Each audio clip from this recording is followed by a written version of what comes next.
Video बनाने के पीछे का रीज़न मेरा ये है कि मैं इसमें आपको समझाना चाहता हूँ कि वीज़ा प्रोसेसेस वगैरह कैसी होती हैं कज़ाकिस्तान के भी और उज़्बेकिस्तान के। कज़ाकिस्तान में मैं जो वीज़ा प्रोसेस कवर करने वाला हूँ वो होने वाला है बेसिकली आपका ट्रांजिट वीज़ा और जो आपको वीज़ा ऑन अराइवल मिलता है। अभी मैं इसमें आपको स्टिकर वीज़ा के बारे में इतना नहीं बताऊंगा क्योंकि वो मैंने भी अभी तक यूज़ किया नहीं है, तो मैं उसके बारे में आपको ज़्यादा नॉलेज दे नहीं पाऊंगा।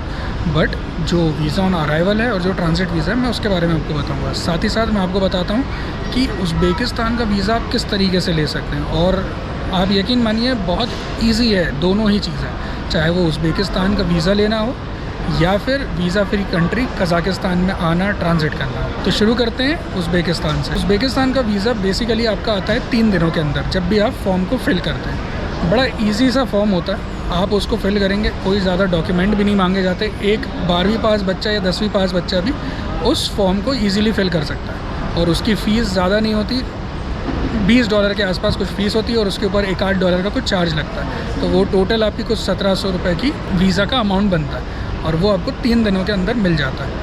तो वो बहुत ही एक आसान सा प्रोसेस है, ज़्यादा उसमें कुछ लगता नहीं है। आप डॉक्यूमेंट्स भी मैं आपको बता दूंगा कि कौन कौन से डॉक्यूमेंट्स उसमें लगते हैं। आपका पासपोर्ट और आपके फ़ोटो में उसमें थोड़ा सा खेल रहता है, तो आपको समझना पड़ेगा 35 to 45 mm की फ़ोटो चाहिए होती है। तो वो जो 35 to 45 mm की फ़ोटो होती है, यदि आपको पेंट के थ्रू या फ़ोटोशॉप के थ्रू क्रॉप करना आता है, जो कि मुझे भी आता था, पर मैं कर रहा था लेकिन वो पता नहीं क्यों होता नहीं था, जबकि उसका साइज़ भी प्रॉपर होता था, फाइल साइज़ भी प्रॉपर होता था, डायमेंशंस भी प्रॉपर होते थे, डायमेंशंस का साइज़ भी, पर वो होती ही नहीं थी अपलोड। मेरा कम से कम मैंने 10 बार फॉर्म में उस फ़ोटो के लिए मैं परेशान हुआ और एट द एंड मैंने एक ही सॉल्यूशन ढूंढा जो हर कोई कर सकता है। वो ये है कि आप सीधे सीधे गूगल पर सर्च कीजिए कोई सा भी ऐसी वेबसाइट जो आपके अनुसार आपकी फ़ोटो को उस साइज़ में काट दे। मतलब जैसे 35 to 45 mm आपको चाहिए तो वो उस साइज़ में आपको कट करके दे दे उस फ़ोटो को। बस मैंने भी वही किया, मुझे वहाँ से मिल गया और बस मैंने एक बार अपलोड किया है और वो एक बार में अपलोड हो गई,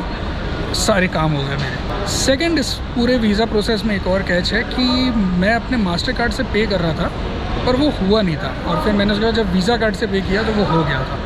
तो हो सकता है ये शायद मेरे एंड से एरर हो, बट मेरे साथ ऐसा हुआ था इसलिए मैं आपके साथ शेयर कर रहा हूँ कि ऐसा शायद आपके साथ भी हो सकता है। तो कोशिश कीजिए कि वीज़ा कार्ड को यूज़ करते हैं तो सही रहेगा। बाकी किसी ने यदि किया हो तो वो कमेंट्स में बता दें कि नहीं मास्टर कार्ड में भी हो जाता है, तो हो सकता है कि वो एरर सिर्फ मेरे एंड से रही होगी या मेरे कार्ड के एंड से रही हो। बहुत ही सिंपल वीज़ा है उसका, आपको सिर्फ डिटेल्स फिल करने हैं। 30 डेज़ का आपको वीज़ा मिलता है जो कि 90 डेज़ तक वैलिडिटी उसकी रहती है कि 90 डेज़ के अंदर आप कभी भी आ जाएंगे। डेट्स डालने में आप बिल्कुल कुछ मत सोचिएगा, जो भी आपको डेट डालनी है आप वो डेट डाल दीजिए क्योंकि वो आएगा जिस दिन आपने अप्लाई किया है उससे 90 डेज़ तक के लिए। आप कभी भी एंटर कीजिए 30 डेज़ के लिए। मैंने अप्लाई किया था आज से ऑलमोस्ट 1 मंथ पहले, पर मेरे को जो जाना था, मेरे को आगे वाली डेट्स में जाना था, मेरे को 21 अगस्त के आसपास जाना था, अभी 9 अगस्त हो रहा। तो ऐसी कोई दिक्कत वाली बात नहीं है, आप बेशक उसमें कभी भी जा सकते हैं उस 90 डेज़ के अंदर। तो ये था उज़्बेकिस्तान की वीज़ा का प्रोसेस, बड़ा सिंपल है, 3 दिनों में आपके पास वीज़ा आ जाता है, कोई दिक्कत नहीं। मेरे पास भी आ गया था, मेरा तो पेमेंट अटक गया था, उसके बावजूद भी मेरे पास 3 दिन में वीज़ा आ गया था, कोई दिक्कत नहीं हुई थी। अब जहाँ तक हम बात करें कज़ाकिस्तान वीज़ा की, तो जो वीज़ा फ्री वाला उनका है, तो वो वीज़ा फ्री तो आपके लिए है 14 डेज़ कज़ाकिस्तान, कोई दिक्कत नहीं है उसमें। पर जहाँ तक बात है ट्रांजिट वीज़ा की, जहाँ पर काफ़ी लोग कंफ्यूज हो सकते हैं, तो ट्रांजिट वीज़ा के लिए मैं आपको बता देता हूँ, कोई ज़रूरत नहीं है किसी भी चीज़ की। आप सीधे यहाँ से कनेक्टिंग फ़्लाइट पकड़िए, कोई कुछ नहीं पूछताछ होगी, कुछ नहीं होगा। आपके लिए कज़ाकिस्तान ट्रांजिट वीज़ा भी फ्री है। आप कज़ाकिस्तान में आइए, अपना लेओवर लीजिए और अगली फ़्लाइट पकड़ के आप निकल जाइए, कोई दिक्कत नहीं। और यदि आपको कभी कुछ डाउट भी हो तो डायरेक्टली आप कज़ाकिस्तान के एम्बेसी में भी फ़ोन लगा सकते हैं। और मेरा तो काफ़ी अच्छा एक्सपीरियंस रहा है उनके साथ, मैंने जितनी बार भी उन्हें फ़ोन लगाया बहुत अच्छे से उनका रिस्पॉन्स आया है। उसमें भी आप वीज़ा सेक्शन में ना लगाते हुए उनके रिप्रेजेंटेटिव को आप यदि कॉल पिच करते हैं, मतलब उसमें वो होता है, आपको मेरे ख्याल से 7 नंबर होता है उसका, आप उस पर उनको डायल करते हैं तो बहुत जल्दी कॉल भी पिकअप होता है और आपकी बहुत जल्दी क्वेरी सॉल्व हो जाएगी, कोई दिक्कत वाली बात नहीं है।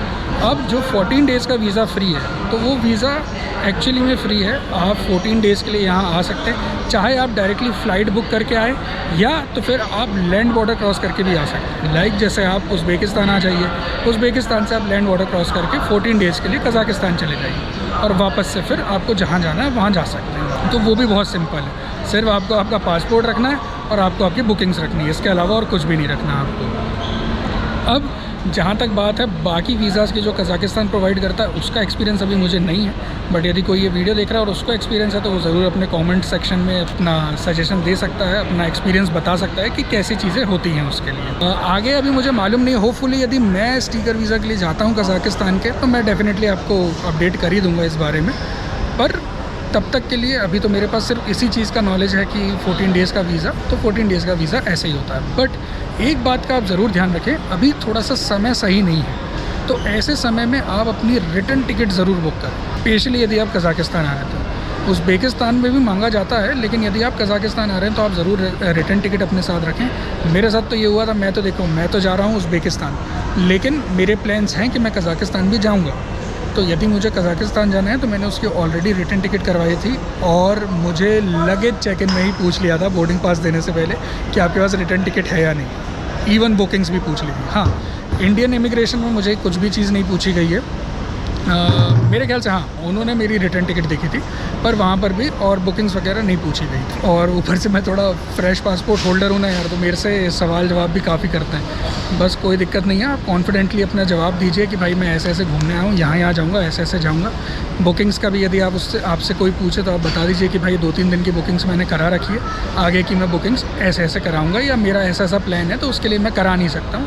वो आप कॉन्फिडेंस से बताएँगे तो कोई दिक्कत वाली बात नहीं होगी। अभी आगे मेरे एक इमिग्रेशन और बचा है, मेरा वैसे 2 इमिग्रेशन हो जाते यदि मैं यहाँ से निकलता तो। हाँ, ये मैंने शायद आपको बात बताई है नहीं, लेकिन आप कज़ाकिस्तान में यदि आते हैं, लेओवर लेते हैं, वो यदि आपका 10 आवर्स से लेस है ना तो आप बाहर नहीं निकल सकते। ये इन्फॉर्मेशन मुझे एयर अस्थाना के स्टाफ ने दी थी। अब इस बात में कितनी सच्चाई है ये मुझे अभी भी नहीं मालूम है, किसी को यदि मालूम है तो वो अपडेट कर सकता है। बाकी यदि मुझे मालूम पड़ती है तो मैं ज़रूर अपडेट कर दूँगा आपको। पर यदि आपका 10 आवर्स से लेस का है तो आपको एग्ज़िट नहीं मिलेगा, ऐसा एयर अस्थाना के स्टाफ ने मुझे बताया। तो इस वजह से मेरे 2 इमिग्रेशन रह गए हैं, क्योंकि मैं सोच रहा था कि मैं कज़ाकिस्तान में बाहर निकलूँगा, थोड़ा घूम फिर के आऊँगा, बट वो वाला मेरा रह गया है। तो अब मैं यहीं पे हूँ। अब मेरा सिर्फ एक ही इमिग्रेशन बचेगा, वो होगा मेरा उज़्बेकिस्तान में। तो वहाँ क्या पूछते हैं वो भी मैं आपको अपडेट कर ही दूँगा। बाकी ये थी, ऐसी थी वीज़ा प्रोसेस। इसके स्क्रीनशॉट्स में लगा दूँगा साइड में कि क्या चीज़ कैसी दिखती है, तो आपको और अंदाज़ा हो जाएगा कि एक्चुअली में कैसा कैसा डॉक्यूमेंट आपको देना होता है, कैसा आपका फॉर्म आता है। वो भी चीज़ आपको साइड बाय साइड में लगा दूंगा, आपको दिख जाएंगे। बड़ा ही इजी प्रोसेस है। आप जाइए, मैं नीचे लिंक डाल दूंगा डिस्क्रिप्शन, आप उस लिंक के थ्रू जाइए, अप्लाई कीजिए अपना वीज़ा, आपके पास वीज़ा आ जाएगा। कोई भी उसमें दिक्कत नहीं है, कोई भी इस वीज़ा को अप्लाई कर सकता है और ईजी है, ईजी टू गेट वीज़ा है। और सेंट्रल एशिया ज़रूर घूमिए, सेंट्रल एशिया बहुत ही सुंदर जगह है। मैं फ़्लाइट से जब आ रहा था अभी, तो मैंने डेलिब्रेटली राइट हैंड साइड की सीट ली थी, राइट हैंड साइड का विंडो लिया था मैंने। वहाँ से आपको पूरी हिमालयन रेंज दिखती है। एंड ट्रस्ट मी, मैंने आज तक इससे सुंदर चीज़ कुछ भी नहीं देखी थी, बहुत सुंदर थी। तो आप ज़रूर सेंट्रल एशिया आइए, आप इनके वीज़ाज़ को अप्लाई कीजिए और सस्ती फ़्लाइट्स और सस्ती कंट्रीज़ को एंजॉय कीजिए। अपने स्टाम्प, अपने पासपोर्ट को मजबूत कीजिए इनके स्टैम्प से, क्योंकि जब तक आपका पासपोर्ट फ्रेश है तो भाई बहुत मुश्किल होती है यार। जब यहाँ पे आपसे लोग पूछ रहे हैं तो बाहर तो लोग आपसे बहुत कुछ पूछेंगे। तो ये था वीज़ा प्रोसेस। बाकी आपको कोई भी डाउट हो तो आप मेरे इंस्टाग्राम पे भी मुझे मैसेज कर सकते हैं, और नहीं तो आप कमेंट भी कर देंगे, मैं आपको उसका रिप्लाई दे दूँगा। बड़ा ही ईजी प्रोसेस है ये, आप इसे अप्लाई कीजिए। और अभी मैं बैठा हूँ कज़ाकिस्तान के एयरपोर्ट पर। साथ ही साथ मैं इसी में एक और बात ये भी ऐड करना चाहता था कि मैं सेंट्रल एशिया को इसलिए भी आपसे कह रहा हूँ कि आप विज़िट कीजिए कि आपको फ़्लाइट टिकट्स ना काफ़ी लो मिल जाती है। लाइक यदि आप कज़ाकिस्तान आते हैं पहले उज़्बेकिस्तान से, तो कज़ाकिस्तान में आपको शिमकन की फ़्लाइट जो है दिल्ली से शिमकन, वो सर्टेन डेज़ में आपको एज़ लो एज़ 4500-4700 रुपीज़ में मिल जाती है। आप खुद सोचिए कि इतने सस्ते में आप किसी देश में जा सकते हैं जो कि वीज़ा फ्री है। इट्स लाइक कि आप भाई इंडिया में ही, ये मान लीजिए कि आप मुंबई से दिल्ली गए हैं और फिर वीज़ा तो आपको लगना नहीं है, आपने सिर्फ सिक्योरिटी चेक वगैरह कराया, आप बाहर निकले, आप घूमे फिरे और आप आ गए। तो मतलब आपको लगेगा ही नहीं कि आप कहीं और गए। मतलब आप विदेश भी घूम आए हैं उतने पैसों में जितने पैसों में आप अपने ही देश में कोई शहर घूमते। तो इसीलिए सेंट्रल एशिया के लिए मैं कह रहा हूँ कि आप यहाँ आ सकते हैं। साथ ही साथ फ्रेश पासपोर्ट के लिए तो एडवांटेज है ही, यहाँ आप आएँगे तो आपसे पूछताछ होगी लेकिन काफ़ी कम होगी। फिर आप चाहें तो कज़ाकिस्तान से आप उज़्बेकिस्तान आ सकते हैं, उज़्बेकिस्तान आप घूम सकते हैं। और यदि वापसी में आपको फ़्लाइट उज़्बेकिस्तान से सस्ती ना मिले तो आप दोबारा कज़ाकिस्तान से ले लीजिए, वापस से आप कज़ाकिस्तान एंटर कर जाइए और वहाँ से वापस आ जाइए।